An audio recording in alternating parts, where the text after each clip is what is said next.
history when she became the first Native American to serve as a cabinet secretary. She is a member of the Pueblo of Laguna and a 35th generation New Mexican. Secretary Haaland has worn many hats throughout her career. She ran a small business, served as a tribal administrator, and became the first woman elected to the Laguna Development Corporation Board of Directors, overseeing the business operations of the second largest tribal gaming enterprise in New Mexico. She also became the first Native American woman to be elected to lead a state party. In 2018, she became one of the first Native American women to serve in Congress. In Congress, she focused on environmental justice, climate change, missing and murdered Indigenous women, and family-friendly policy. She joins us today on the second day of the Climate Summit to underscore our commitment to protecting public lands and strengthening tribal sovereignty. She's happy to take just a couple of questions because she has a hard out, and I will, as always, be the bad cop. And please welcome. Thank you again for joining us. Thank you so much, Jen. Good morning, everyone. Thank you.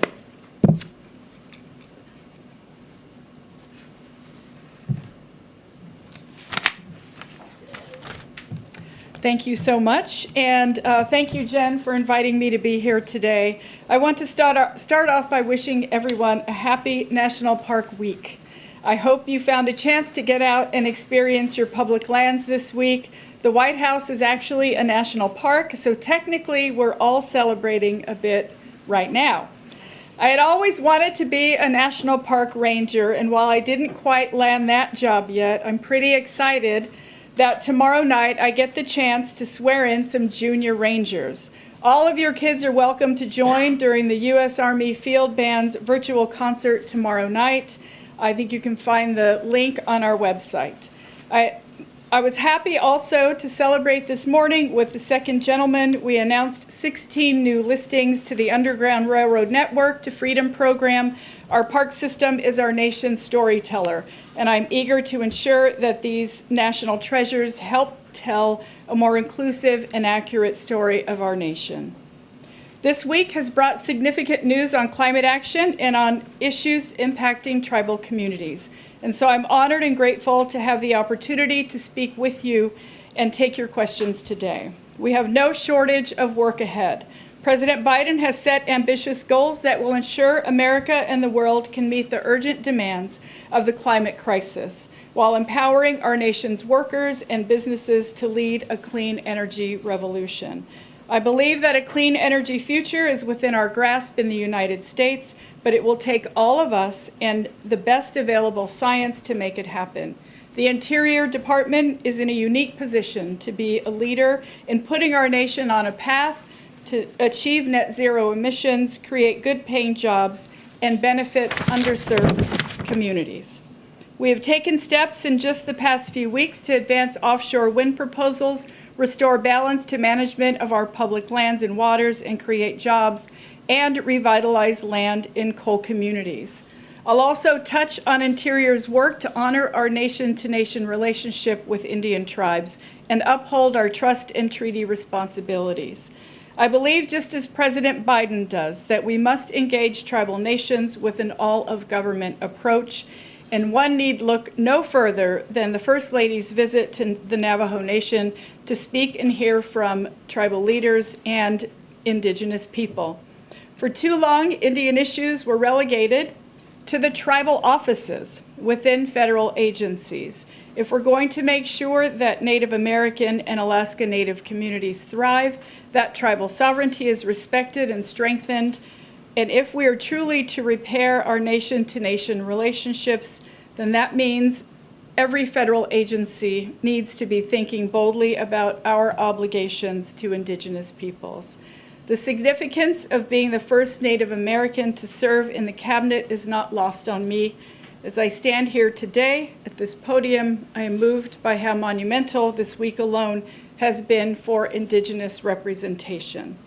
On Monday, I delivered remarks on behalf of the U.S. government at the UN Permanent Forum on Indigenous Issues, where I affirmed our commitment to advancing Indigenous peoples' rights at home and abroad. I talked about how we are putting the full weight of our federal government behind a cross-departmental missing and murdered unit to address the crisis in Indian country.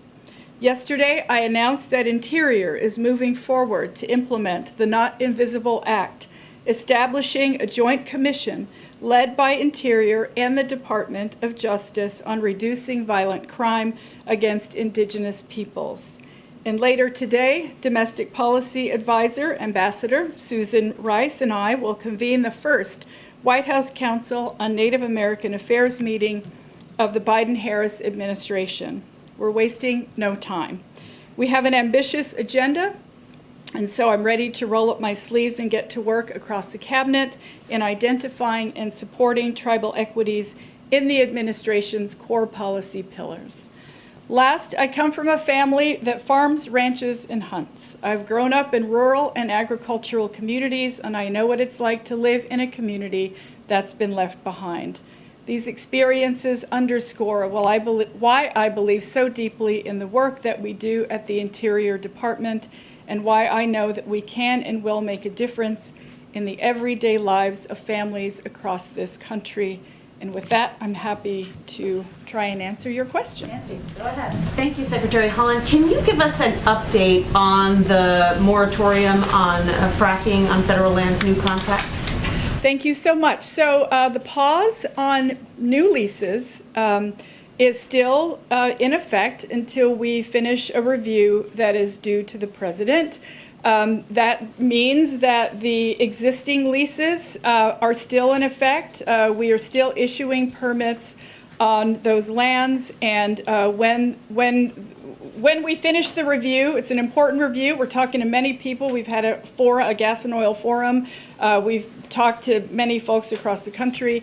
When that review is done, then us and the president will decide next steps. And can you give us a little more details on how that review works, what exactly you're doing, and when you think it'll be concluded? So I can't say exactly when it will be concluded, but as I mentioned, we've had a gas and oil forum already that was virtual. The department folks are talking to governors, to legislators, to folks on the ground. We're talking to it's mostly like getting everyone's input. We want to make sure that every voice has a seat at the table, and it's really that, as well as using the science. And that's how we'll do the review, and it'll go to the president. Go ahead. We've heard Republicans in Utah talk about their preference for legislation to expand the size of barriers instead of executive action. Do you think there's room for bipartisan work there, or are we probably looking at executive action from this administration? Well, I met with those legislators when I was in Utah, the governor, the lieutenant governor, my former colleagues from the House. Legislators legislate, and I think they should move ahead with legislation if that's what they want to do. We will get the report done for the president and send it to the White House, and it will really be the president's decision. The Antiquities Act is a presidential, it's all him. He can decide. What I did when I went to Utah was make sure that, again, every voice was at the table. We talked to ranchers and farmers. We talked to children who use those lands, and outdoor, economy folks. And so we want to make sure that we include every voice, and that's the report that will go to the president, and he'll decide. Could I ask on a different topic really fast? Yeah. We've heard so many tribes this year talk about really struggling with mental health issues for teens. I mean, a lot of communities around the country, but just teens struggling with depression during this pandemic. Is that an issue that you guys are going to be addressing in this domestic council? I can't, this is our first meeting, so what we're really going to do initially is assign committees to each cabinet secretary, and it will be up to them to look at the topics. Of course, we care deeply about this issue. It's one that I know a lot of people are suffering from, so I appreciate you mentioning that, and once we're able to get a clear path on where we're going with the council, we'll certainly let everyone know. Mario, you got to be the last one, but we'll invite her back. Thanks, Jen. Thank you, Madam Secretary. Just piggybacking, a couple of questions, just piggybacking off of your comments at the top about national parks. Any reason why they're still at reduced capacity when we know that social distancing outside is the best possible case for COVID? Well, first of all, I'll say we are taking every possible precaution to make sure that we are keeping people safe. I don't ever want to jump the gun on this. We know there's a lot of vaccinations that are happening. Yes, our country is safer since President Biden has been in office. We're just not quite there yet. They'll continually monitor that situation. We want everyone to keep their masks on, to social distance, and I appreciate the question. We can look into it and absolutely get back with you. And more business related, what's your plan for restarting the sale of oil and gas leases in the U.S. Gulf of Mexico? So existing leases are already happening. As I mentioned earlier, there's not a moratorium even on new leases, they're just a pause. So when we have the review done, what I'll say is right now, permits are still being issued. And there's still ongoing leases that are happening. Thank you, Secretary Haaland. Thank you for joining Thank us, and you're welcome back anytime. Thank you. Thank you. Thank you. Nice to see you all. Happy National Park Week. National Park Week, a good thing to celebrate. Okay, a couple of other items for all of you at the top. As you know, President Biden just concluded a historic climate summit with 50 world leaders to show that America is back at the table. On the first day, he upped the ante, announcing that the United States will target reducing emissions by 50 to 52% by 2030 compared to 2005 levels. He underscored America's commitment to leading a clean energy revolution and creating good-paying union jobs. We also want to lead the way here in the federal government toward achieving and act in a way that demonstrates our leadership on these issues. So some examples of our commitments, which some of you may have seen, but include the GSA is committing to power its approximately 186 million square foot federally owned real estate portfolio with 100% renewable electricity by sources by 2025. The Department of Transportation is taking a comprehensive approach to addressing the climate crisis and expanding ways for all modes of transportation to transition to zero emissions. Examples include funding for lower emission buses and expanding access to electric vehicle charging stations. The Department of Defense is announcing a plan to complete climate exposure assessments on all major U.S. installations within 12 months and all major installations outside the continental United States within 24 months using the Defense Climate Assessment Tool. And the EPA will fund $1 million in grants and cooperative agreements through to work with underserved and vulnerable communities, including indigenous communities, to prepare them for climate-related impacts. So it's an across-government approach. Also, I wanted to highlight that today the Department of Education announced plans to distribute $800 million in funding from the American Rescue Plan for states to support students experiencing homelessness. The department also took a series of steps this week to help states and districts access the $122 billion in American Rescue Plan elementary and secondary school emergency relief funds to support the safe reopening of K through 12 schools and address equity gaps exacerbated by the pandemic. Also this week, USDA issued a broad range of, the U.S. Department of Agriculture, I should say, issued a broad range of flexibilities that will allow schools and child care institutions to serve healthy meals for free to all kids in the upcoming 2021 through 2022 through school year. Roughly 30 million kids participate in school meals programs, and we know that for lots of kids, school meals are the healthiest meals they consume all day. Due to supply chain issues during the pandemic, USDA is giving schools added resources to maintain the nutrition standards of the school meal programs, including a strong emphasis on providing fruits and vegetables, milk, and whole grains. And because, as many of you know, the pandemic caused steep spikes in hunger and food insecurity, leading to, as we've talked about a bit in here, 1 in 7 families struggling to put food on the table. We are heartened by the sharp decline from the implementation of a lot of these funds, as you can see in this chart, in the number of American households that say they are behind on rent or did not have enough to eat in the past week. Obviously, there's a lot of work to go and a lot more to be done, but we can see a clear positive downward trend on this chart, which is quite encouraging. Finally, a quick preview of the week ahead. On Tuesday, the President will deliver remarks on the COVID-19 pandemic. As you all know, Wednesday, the President will address a joint session of Congress.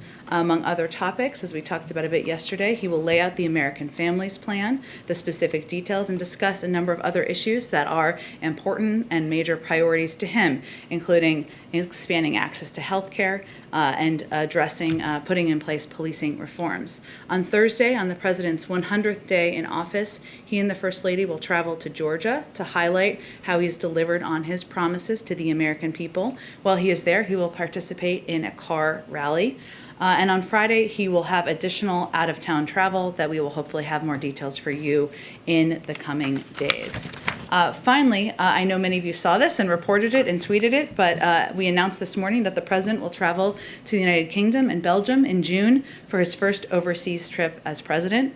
This trip will highlight his commitment to restoring our alliances, to revitalizing the transatlantic relationship, and working in close cooperation with our allies and multilateral partners to address global challenges and better secure America's interests. He will attend the G Summit in Cornwall, which is happening from June 11th through the 13th. He will then travel to Brussels, Belgium, where he will participate in the NATO Summit on June 14th. And while in Brussels, the President will also participate in the US-EU Summit. With that, kick us off. All right, thank you. With the climate summit, promised reductions in carbon emissions that the President announced this week, without the investments in the infrastructure proposal, can those be achieved? And with that, is there some red line with Republicans that you have as a result of making those goals happen? Well, first, yes, absolutely, it can be achieved because we have several paths toward achieving that objective and that goal. Some include legislation, the American Jobs Plan, but there are additional legislative options. There's executive options that are also on the table, and of course, working with the private sector and states and localities to continuing to take additional steps forward. But I'll also say that we have every intention of getting the American Jobs Plan passed and signed into law. As we saw and we talked about a bit yesterday, there was a Republican counter proposal yesterday. The stage we're in now is we will have discussions. We'll get a full briefing. We expect those to happen through the course of the next several days. We'll review that plan. We'll ask questions at a staff level, and then the President will invite a number of those members down here to the White House. And if I could ask just one more. Sure. Is the President speaking today with President Erdogan? And with that, the Turkish foreign minister said earlier this week that if President Biden goes forward with his campaign pledge on Armenian genocide recognition, that it would harm U.S.-Turkey ties. How much is that idea weighing on the President's mind as he makes this decision whether or not to follow through on the campaign pledge, especially with the need for Turkish cooperation on things like Afghanistan and Iran? I certainly understand your line of questioning. No, there's a great deal of interest in this particular area. I don't have any calls with foreign leaders to predict for you, as would be the case with any call. We will certainly provide a readout whenever we do a call with a foreign leader and the President of the United States, and actually down the rung below them as well. In terms of delivering on his campaign pledge, I don't have anything to preview for you on that front either. I expect we'll have more in the coming days. Go ahead. Jen, on the Republican counteroffer, now that you've had a chance to peruse it, does the White House have any public reaction to what they're putting out there? Only a day. So There's any a- initial reaction? As we said yesterday, Nancy, we are, the President's only red line is inaction. We want to have an exchange of ideas on both sides and from both sides of the aisle. In our view, this is an example of that. We're reviewing the details of the proposal. We're starting to have conversations at the staff level today. We expect those to proceed through the course of next week. We'll ask questions. We'll exchange additional ideas. But our view, this is a good start, and we look forward to having the conversation moving forward. But it sounds like you have a bit of a different posture on this counteroffer than you did to their counteroffer to the American Rescue Plan. That's true, we do. The American Rescue Plan was a plan and a proposal that was meeting what we felt was a crisis situation, which was getting the pandemic under control, putting millions of Americans back to work. The president felt, as he said many times, as I said many times, there was an urgency in moving that forward, and there was less flexibility because he felt the size of that package needed to meet the moment. We are quite open to the mechanisms of how his ideas can move forward. It can be in a number of different proposals. It can be worked through negotiating between members of Democrats and Republicans. There are a lot of ideas, including the Frontiers bill that Senator Schumer has put forward, where we feel there's an opportunity to move forward in a bipartisan manner, and there's some overlap with what's been proposed in the American Jobs Plan. So we do see it as different. We do think the process will be different. There's more time to move forward. There's more time to discuss and negotiate, and we'll take advantage of that time available. Got it. It's now been pretty widely reported that you're not going to be including a big health coverage expansion in the Families Plan, and that was going to include reducing prescription drug costs. Why did the White House decide not to include that in this plan? Well, I will say that the president is still making final decisions, as is his prerogative, over the coming days about what will be included in the speech and the American Families Plan, and the final components of that, when those final decisions are made, will be a part of that as well. He will definitely talk in his speech about his commitment to expanding and increasing access to health care, as is evidenced by the fact that we have opened up the enrollment period for the Affordable Care Act, ensuring that more than 500,000 Americans that didn't have health insurance have it now. That's why he included subsidies in the American Rescue Plan to make it even less expensive. But I will also say, even as he's making these final decisions, that the American Families Plan and the speech on Wednesday will not represent the totality of every priority item for him and every item on his agenda that he wants to move forward as president. And then finally, if you don't mind, India saw the biggest number of new cases in a day ever yesterday. Are there any plans to send any of the U.S. stockpile of AstraZeneca vaccine or any vaccine to India? Well, let me first say that the United States offers our deepest sympathy to the people of India who are clearly suffering during this global pandemic, and we are working closely with Indian officials at both political and experts level to identify ways to help address the crisis. We've made vaccine cooperation a big priority, including with our Quad partners. India is one of our Quad partners, of course, in discussing vaccine creation and distribution for the future. We've also provided $4 billion to COVAX, and from the earliest stages of the pandemic, we've provided India with emergency relief supplies, medical consumables, pandemic training for Indian state and local health officials, and ventilators, which has been part of our effort over the course of time, including $1.4 billion in health assistance to India to help them prepare for pandemics in the future and deal with the current one we're facing. So there are ongoing discussions. I don't have anything more to preview, but we are in touch with them at a range of levels about how we can help them get through this period of time. Thanks, Jen. Sure thing. Go ahead. Back to the infrastructure negotiations. We saw the White House respond pretty positively, or at least consider Joe Manchin's proposal to raise the corporate tax rate to 25 instead of 28%, as was the initial proposal. So should we read this conversation about raising the corporate tax rate to 39.5% as more of a starting offer? Well, the president's proposal for the American Jobs Plan was about modernizing and making a historic investment in our infrastructure. The tax component was about how to pay for it. We're very open to a range of options, and he has some lines in the sand we've talked about, including not having the American people pay for it, or it not being on the backs of the American people.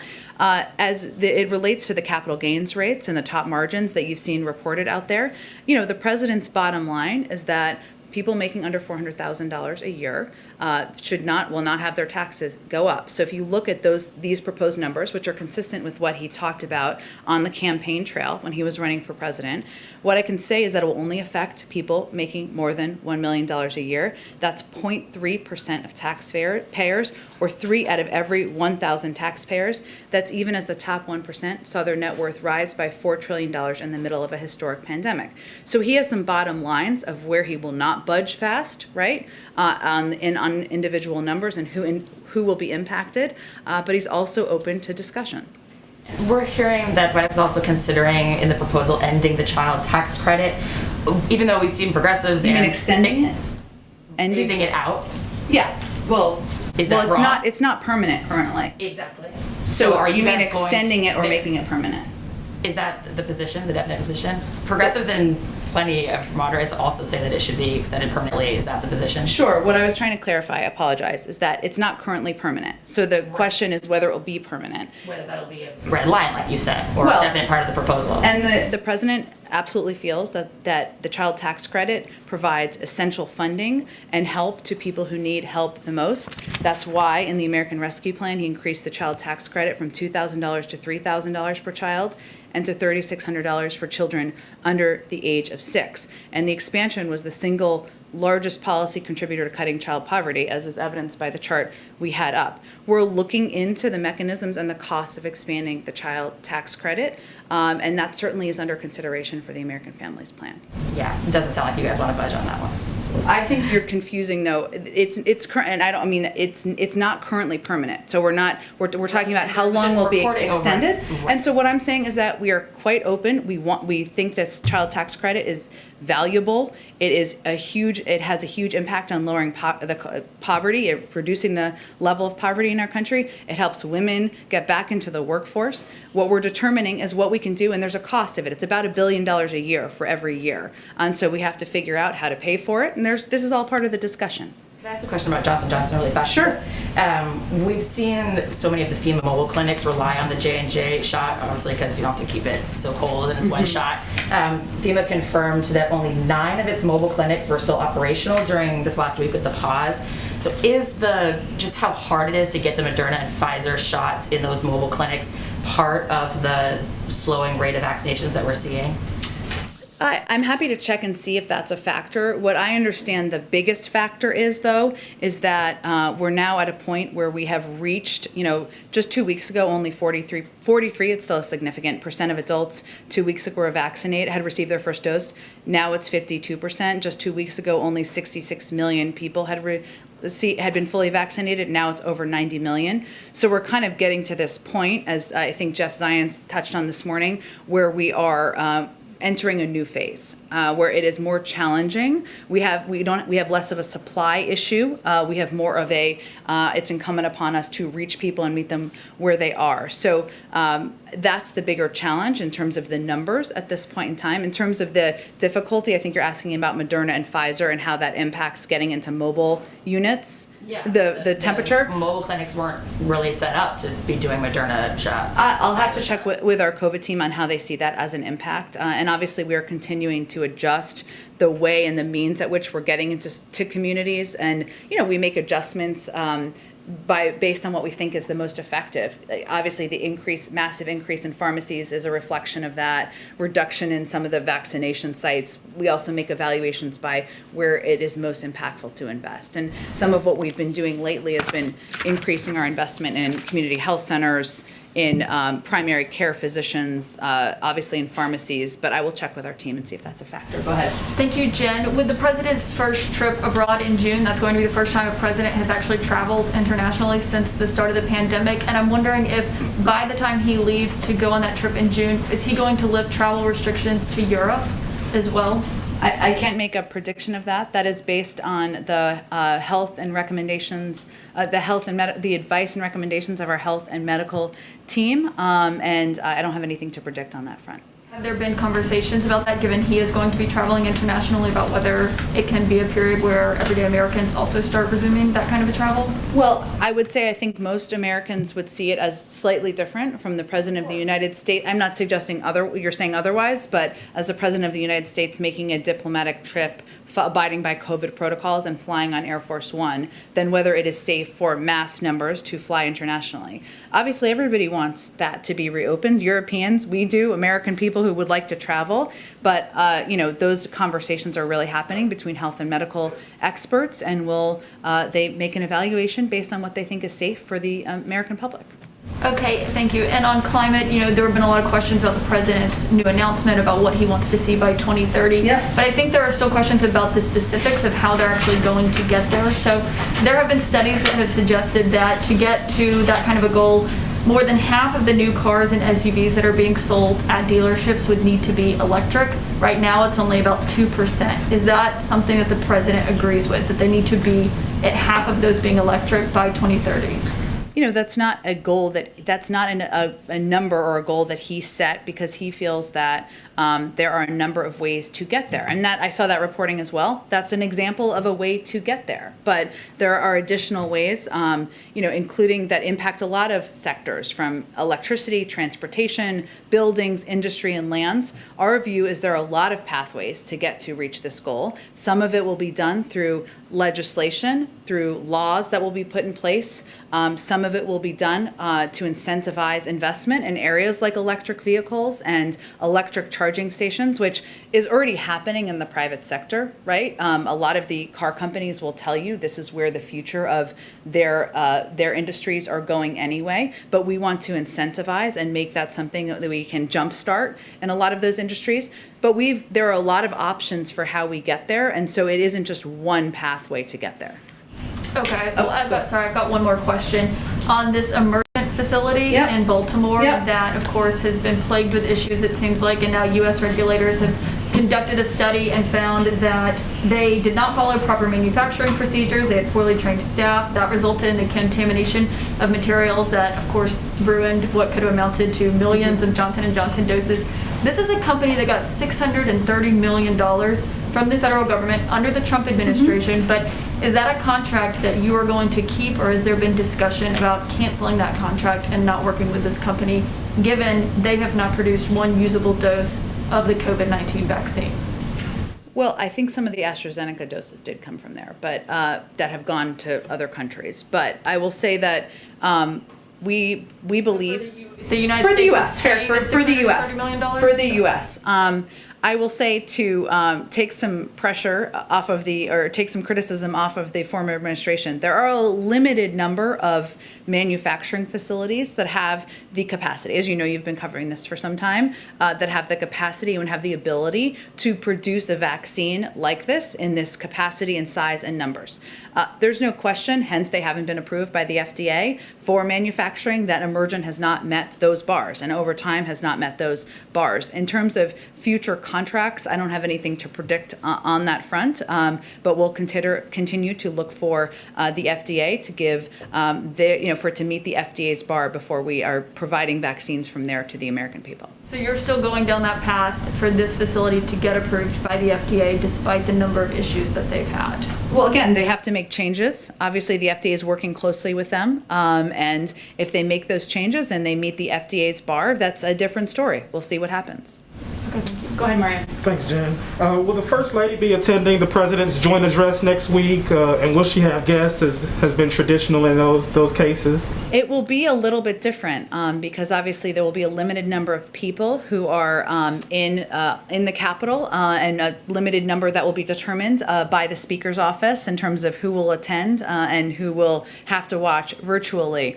Well, most of our staff, if not all of our staff, will be watching virtually. In terms of whether Dr. Biden will physically be there in person, I'll have to check on that, Mario. In terms of the box, there will not be the traditional box. We're determining how we can, of course, engage the public and ensure we highlight some of the incredible stories of people who have been helped by the president's policies and proposals, but it will not look like or feel like, in many ways, what past joint addresses have. For those that will be attending, is the President's preference that those people be vaccinated as well? This is all, I would send you to the Speaker's office, and they are determining attendance and requirements for those who are attending. And then a couple more questions. Any update on Neera Tanden's appointment to the administration at all? I don't have any update. The President remains interested in and committed to finding her a position in the administration and taking advantage of all of her talents. Last question. Has the President spoken to the families of either Dante Wright or Ma'Khia Bryant in recent days? I don't have any calls to read out for you, Mario. I will check and see if he's had conversations with any of those families, too. Go ahead, Jeff. Jen, a follow-up on India. You said that you're in discussions about how to help. Can I just ask specifically if the U.S. is helping with their shortage of oxygen right now? Is that something that the U.S. The shortage of oxygen?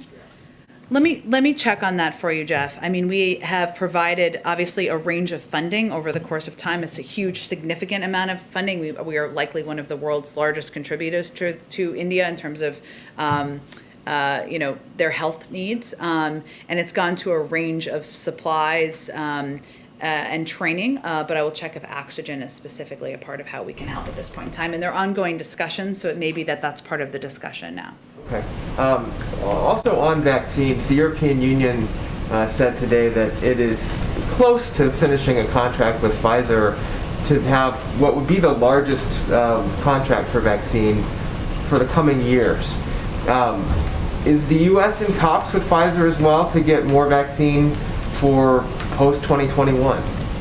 I don't have anything about, I'm not going to be able to read out at any point any contract discussions with any vaccine supplier. I can assure you, having worked with Jeff Zients many times over, he is an over-preparer and committed to over-supplying the United States, as is evidenced by the amount we've purchased to date. And obviously, we're cognizant about the needs in the future. But I don't have anything, I probably won't have anything to follow up with you on contract discussions. Okay, just lastly, yesterday, I think Mario mentioned the stock market dipped a little bit in response to the reports about your tax plans. Just wondered what the White House's feeling is or reaction is to that. Are you concerned about Wall Street's support or lack of support for these policies, and to what extent does that play into your discussions? I've been doing this long enough not to comment on movements in the stock market, but I did see just data factually that it went back up this morning. Go ahead. Maureen, go ahead. Sorry. Back on healthcare, there's a disagreement among congressional Democrats about how to use the savings from lowering the government's cost on prescription drugs, whether to put it into expanding Medicare or put it into the expanded subsidies for the Affordable Care Act. Is that something that the White House is going to take a position on, or are you going to let the congressional Democrats work that out in any healthcare legislation? Well, the president absolutely wants to lower the cost of prescription drugs and knows the burden on Americans and seniors is far too high. He's talked about that on the campaign trail. I expect we will be in discussions about what the plans are and what the options are, but we're not at the point to talk about that publicly quite yet. Go ahead. Thanks, Jen. On the border, the administration has repeatedly cited the use of Title 42 to demonstrate that the border is not open. This is a Trump policy that progressive groups are increasingly arguing that it denies migrants who are fleeing violence and persecution a right to even apply for asylum. I wanted to know what is the White House's message to these groups who largely are supportive of this White House, who are concerned about the continuation of this Trump policy.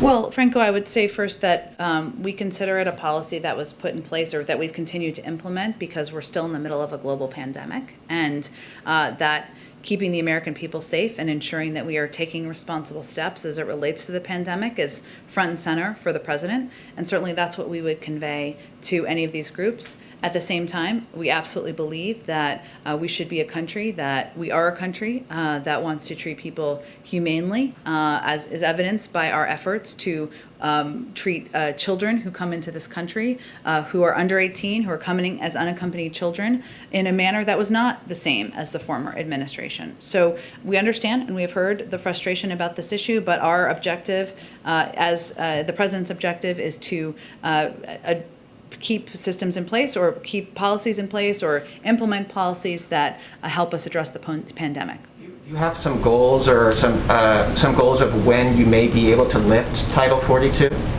I can't make a prediction of that. That will, of course, be based on what the evaluation is by our health and medical experts on the status of the pandemic and the safety of the American people. Can I ask you just follow up on the Turkey question? Sure. I mean, Turkey is a NATO member. Is the administration taking into, what consideration is the administration taking into the concerns that Turkey has about potential of this weekend's activities? I certainly understand all the questions. I just don't have anything I'm not going to get ahead of the president or get ahead of any decisions or announcements. And obviously, any decision that the president makes on foreign policy takes into account concerns expressed by allies and partners around the world. Can I ask one more about immigration? Sure. You know, as we approach 100 days, obviously COVID-19 was the biggest challenge that this administration faced. Yep. But immigration was another one that took a lot of oxygen and political time from this White House. Is there any, does the White House feel like it could have communicated anything differently, done anything differently to address this challenge? Not only Republicans, but even some Democrats have been concerned about some of the messaging. Well, I would say there's no question. We've recognized that this is a challenging issue, and we knew that it would be when the president changed the policies of the former administration when he came into office. And obviously, welcoming in or ensuring that we had the capacity, we were using resources to treat children humanely and ensure they're safe is a change in the last administration's policy that was going to dissatisfy some who were supporters of the last administration, but not satisfy enough, as you alluded to in your question, some who think we should be welcoming many more across our borders. So it certainly is an issue. As you know, you've covered this quite closely, where we recognize we were never going to satisfy everyone. And what the president's objective has been is to focus on the unaccompanied children, those who had been ripped from their parents' arms, those who were being asked to take a treacherous journey back, ensure we could take steps there. He also wants to push for comprehensive immigration reform, providing a pathway to citizenship, ensuring we're investing in addressing the root causes in these countries. That's something he announced on day one of his presidency. So we are well aware, and there was some reporting this morning that this was an issue that some supporters of the former president and some Republicans in Congress apparently are licking their chops about how to make children a political issue. We don't see it that way. And we felt this was the moral right step to take. And we're going to keep working with immigration advocates, with groups out there to get this bill passed, to get the Dreamers legislation passed. That continues to be a big objective for the president. Go ahead. Thanks, Jen. Is the president aware of the shooting death of Andrew Brown, a black man from Elizabeth City, North Carolina? And does he believe that body camera footage from the police officers involved in the incident should be released? He is aware of it. I've not talked to him about his particular view on that, and I believe he'd likely leave that up to law enforcement and others to work out. Does the White House have a comment on that particular incident as well? Obviously, the loss of life is a tragedy, and obviously we're thinking of the family members and the community who have lost a loved one. There'll be an investigation into this shooting or into this death, and we will look for the outcome of that. Okay, on infrastructure, you had noted that the president will travel next week to Georgia immediately after his joint address, I guess is what we're calling it this year, his joint address to Congress. Always the joint address in the first year of a presidency. A little history note, After his joint address, do you have any other travel that you can preview for us?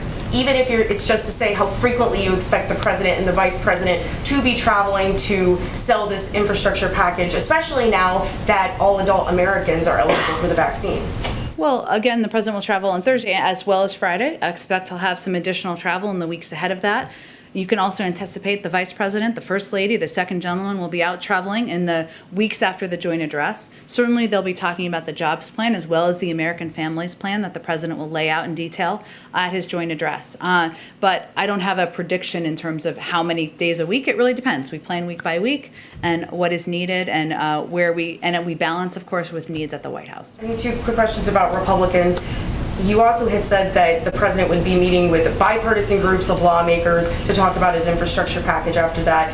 Do you have any Republican senators that the president plans to meet? Maybe a summit that he plans to have? Aside from the meetings he had last week? Moving forward, he's about to release his second infrastructure package. It's not an infrastructure package. It's a families plan focused on child care and helping ease the burden on families, so the American Families Plan. I expect he will, of course, probably invite in bipartisan members as a continuing conversation about the counter proposal on the American Jobs Plan, and certainly anticipate he'll have more members of Congress in a bipartisan manner in future weeks. Next week, you kind of have a sense of what the week looks like, right? I mean, he's going to be preparing for the joint address. He'll make some remarks. He's going to travel 2 days, so you can anticipate it would be after that. the context of the question is that there are Republican senators such as Marco Rubio or Mike Lee who have said in the past that they are supportive of things like the child tax credit and maybe even extending it, but they don't want to see things that they, in their view, see as welfare assistance or permanent entitlements such as, you know, a federal paid leave law or child tax credit extension. So does the White House see some sort of bridge that they can, how does the White House think that they can bridge that divide between the Republicans who are supportive of this generally, but don't want to see permanent entitlements in their view? Well, I would say first, in someone you didn't mention, Senator Romney has also proposed his own child tax credit plan. And you mentioned a couple of others who have spoken in support of extensions of the child tax credit in different versions. We see that as an opportunity to discuss, an opportunity to seek bipartisan support on a tax credit that we think would be beneficial to families across the country, children, getting women back in the workforce. And so I expect the president will certainly have a range of conversations, and he'll continue to have members into the Oval Office. Okay, thanks. Go ahead. Oh, go ahead. Sorry, it's a little. I can be more clear. Go ahead, No problem. Emily. Thank you so much. So lawmakers from across New England are pushing for funding for high-speed rail line between New York City and Boston in the infrastructure package. I was wondering if President Biden is supportive of this idea, and how does he envision his infrastructure plan will spur the development of high-speed rail in the U.S.? Well, it will certainly be a part of it. And when Secretary Buttigieg was here, he talked about this a little bit. And part of the conversation that members of Congress are having, or we're having with members of Congress, is what the composition of grants are. There are some grants that will be specific to individual projects. There are some that will be competitive. There will likely be some that are funding that goes to states. That's how transportation funding has worked in the past, and we expect it to be a combination. So that will be part of the discussions that are happening moving forward. I have no question, as a person who grew up in New England, that there will be many advocates for that from the New England delegations, but we're not quite at that point. That's a part of the nitty-gritty decision-making and discussions that are happening now. Can I just clarify, though, as a huge rail supporter, can you clarify whether it is his goal that this infrastructure package will either advance or start a new high-speed rail line in the U.S.? There's only one under construction now. Certainly, high-speed rail is part of an option of investment. And as the president, as you know, as you alluded to, the president is a big fan of Amtrak and railways himself. But we have to work through with Congress what the different mechanisms are for funding, where we fund the projects. Are they through states? Are they through different grants? And so that's part of the discussion and the nitty-gritty negotiation happening in the coming weeks. Thank you. And just on behalf of two colleagues who couldn't be here, does the president plan to visit Ireland when he is making his trip to the UK in June? Well, I announced the confirmed parts of his trip at this point in time. I don't have any additional stops to add, but the trip is 2 months away, a month away, 6 weeks away. It's all running together. And if we have more trips or components of the trip to announce, we will do that. But there's not currently a planned Ireland stop on this trip. Go ahead. Thank you, Jen. The administration has given itself until, I have a question about refugee admissions. Sure. The administration has given itself until May 15th to decide whether it's going to revise upwards its cap of 15,000 refugee admissions between now and September 30th. What would be the reason for not going all the way up to the cap that the administration communicated already to Congress of 62,500? Well, we have every intention of the president has every intention of providing an updated number that will be significantly higher than the number from last week, because the intention he was trying to convey last week, or we were all trying to convey, was that we were resuming flights and that we were overturning the policy of preventing refugees from applying from parts of the Middle East and parts of Africa.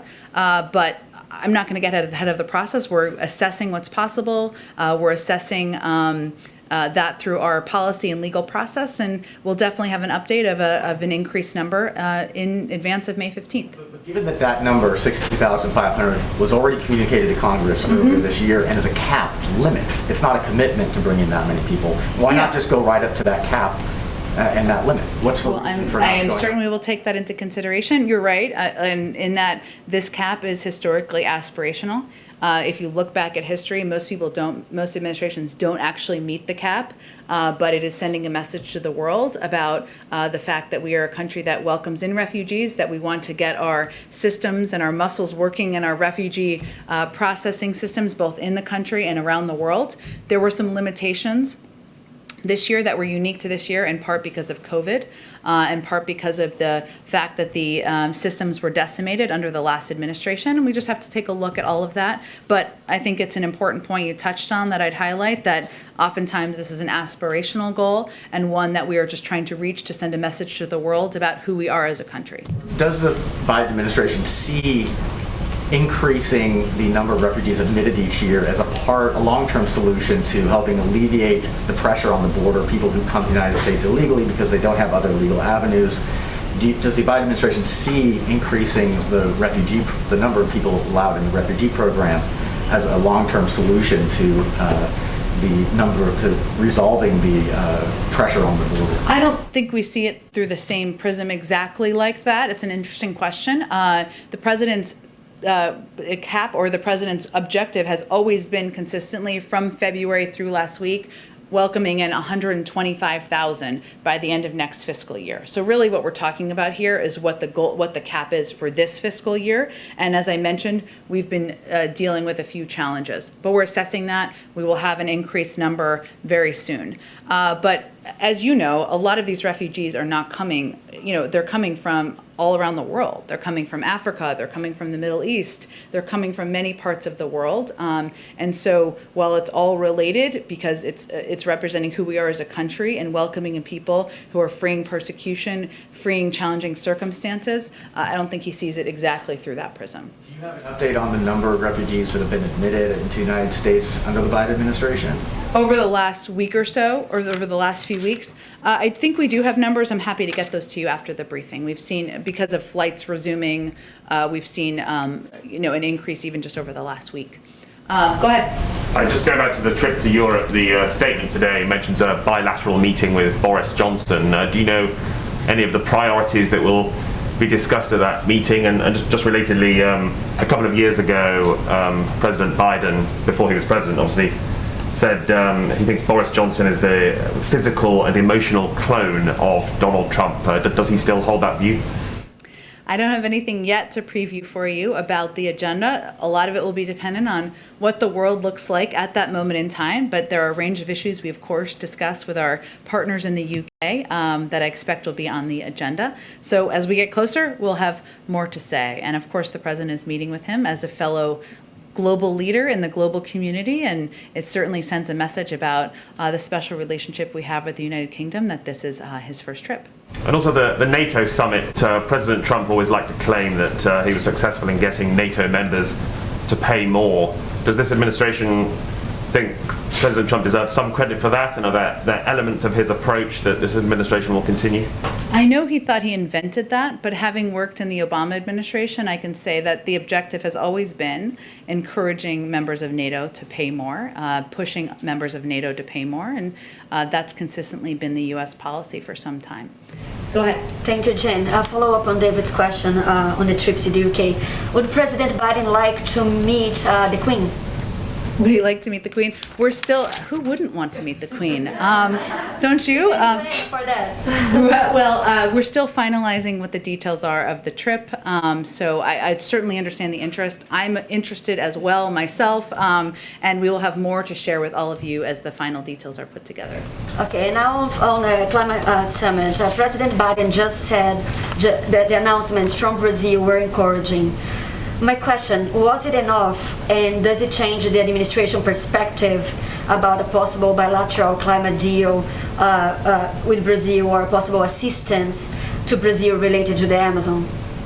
Well, first let me say that reaching carbon neutrality by 2050, 10 years earlier than previously committed and with no preconditions, as President Bolsonaro announced, and his commitment to double funds available for enforcement are crucial steps toward eliminating illegal deforestation by 2030. And so we were pleased that he recognized the important role of and we were also pleased he recognized the important role of the private sector in helping us find solutions. We agree with his emphasis on the necessary involvement of indigenous people and traditional communities in protecting protecting standing forests and biodiversity, and with his recognition of the important role of the private sector in helping us find solutions. We look forward to continuing to work with Brazil, to continuing the dialogue, and we feel that his announcement yesterday was a good step forward. So does it change this perspective about a possible sending assistance? Bolsonaro also asked for assistance to protect the Amazon. So I have nothing to preview in terms of that, but certainly his announcements and pronouncements were received positively here. I expect there will be a great deal of follow-up, lots of discussions from our climate envoy and others who are leading this effort from the administration. So would now be a good time to call the Brazilian president, to have a call between the two presidents? I don't have any calls to preview for you. There's a lot of, there are a number of officials, including our special envoy, who are leading the efforts for follow-up from the summit. It certainly is significant that we had 40 global leaders, some of the world's biggest economies and emitters here over the last 2 days, well, virtually here, discussing this, and there'll be a great deal of follow-up from here. Jen, one more. So today the discussions at the summit were around clean energy. A lot of discussions about solar energy. Would President Biden consider bringing back the solar panels here in the White House? At the White House? Oh, that's a good question. I will have to check with our, probably the GSA. I will have to see who makes that determination, but we are pro-solar panel around here, so I will see where things stand on that front. Last one. We didn't hear much about the connection between epidemic and the deforestation during this summit. And science shows that about 70% of epidemics start with deforestation. So what is the Biden administration doing to reduce the risk of future pandemics emerging from areas experience high deforestation like the Amazon? Well, certainly addressing deforestation is not just a climate issue. It's a big climate issue. It's also a health issue. And, we are encouraged, again, by the announcements made by the president yesterday. And we will continue to work with a range of countries around the world and through international forum to ensure the world is preparing for preventing the next pandemic. There are discussions here in Washington about creating a global fund for this specific point.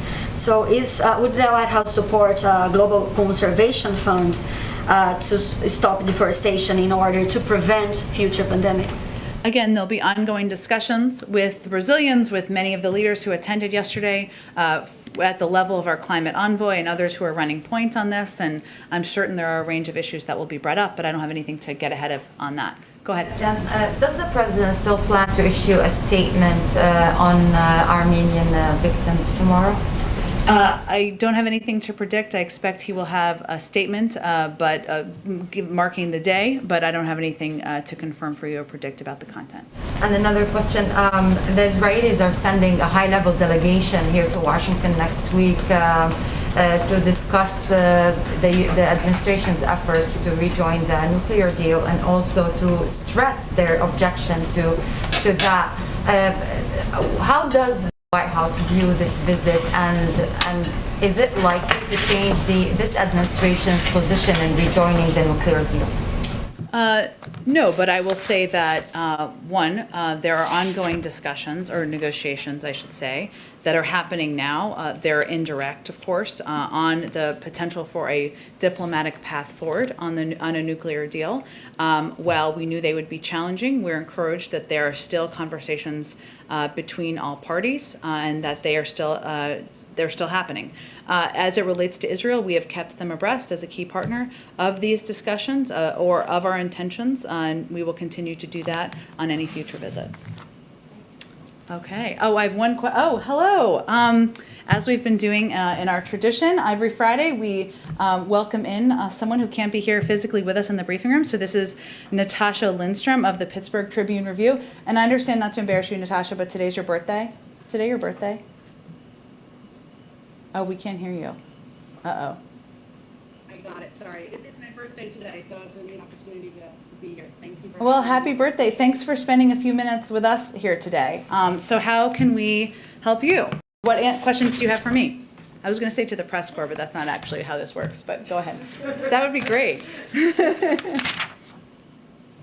So the pandemic shined a spotlight on many long-standing problems plaguing nursing homes across Western Pennsylvania and nationwide, including facilities that have gone understaffed, and demonstrate a history of poor infection control and ineffective management long before COVID. There's also been the trend of historically poor performing operators owned by complex webs of private equity investors and shell companies increasingly snapping up cash-strapped facilities across our state and around the country. The setup can make it hard to figure out who's in charge and where the money's going. It also can allow owners to ensure accountability should anything go wrong. And it makes it tough to follow the money, even though the majority of the budgets are federal taxpayer dollars via Medicare and Medicaid payments. Legislation in various forms to improve nursing home quality and transparency has bipartisan support, including bills put out by the likes of Pennsylvania Senators Bob Casey and Pat Toomey, but much of it is stalled for years. Now, during the pandemic, we have seen an increase in scrutiny by the likes of HHS and CMS. In one of the more egregious cases, a federal grand jury investigation is underway linked to some of the operators here in Allegheny and Beaver counties in our region. Can you elaborate on what concrete actions are being taken or will be taken moving forward on regulatory, legislative, investigative, or other fronts to ensure accountability and transparency in the long-term care sector? How can we make sure the federal government, states, and owner-operators are all doing what they should be doing to improve the level of care, even beyond COVID? Great. Well, thank you, Natasha. And I think there's no question that from the president's standpoint, that the impact on seniors, what we've seen happen in facilities around the country, especially in the early days of the pandemic, when there clearly weren't the preparations in place, when there weren't the systems in place, when loved ones couldn't even engage with or reach their members who were staying in these senior care facilities, it exposed what a problem we have on our hands. As you noted, there's legislation that's in Congress, and certainly we will look forward to taking a look at that more closely. And I expect as we are getting to the stage where the pandemic is hopefully under control, that's our objective in the coming months, that we will all take a look at and reflect on what changes should be made for the future to be better prepared, to take better care of our seniors, to take better care of our communities in the future. In terms of regulatory actions, I'm not in a position to get ahead of that. I'm happy to see if there's anything underway that we would be able to speak to from here. But I think you have clearly identified a challenging issue that's not only a problem in Pittsburgh and in Western Pennsylvania and parts of Pennsylvania, but we're seeing in states across the country as well. There's a lot of blame game gets thrown around, the states blame owner-operators say they don't have enough resources, the feds blame the state. Whose responsibility is it to really make sure meaningful change happens, even beyond the pandemic? Because a lot of these problems that were exacerbated by the pandemic but have existed for many years, especially with the lack of transparency element. You're right. I mean, it's really both. It's not just one or the other. I mean, there are responsibilities that the state has because there's certain funding that goes to the state to deploy in a lot of these areas. But there's also responsibilities of the federal government to look across at different states and see these challenges that are happening, what we can do better by our seniors, what we can do better for the standard of care in these caregiving facilities. I think it's really a partnership in both moving forward. Well, thank you so much. Happy birthday. I hope you have a wonderful celebration this weekend, and thanks again for joining us. Great. Well, thank you, everyone. As I promised yesterday, I promised snacks. I did not bring them in here, but my mother-in-law made homemade chocolate chip cookies for you guys. So there's one for each of you in here. We will do it in a COVID-safe way. But thanks, everyone, and have a great weekend. Thank you. Thank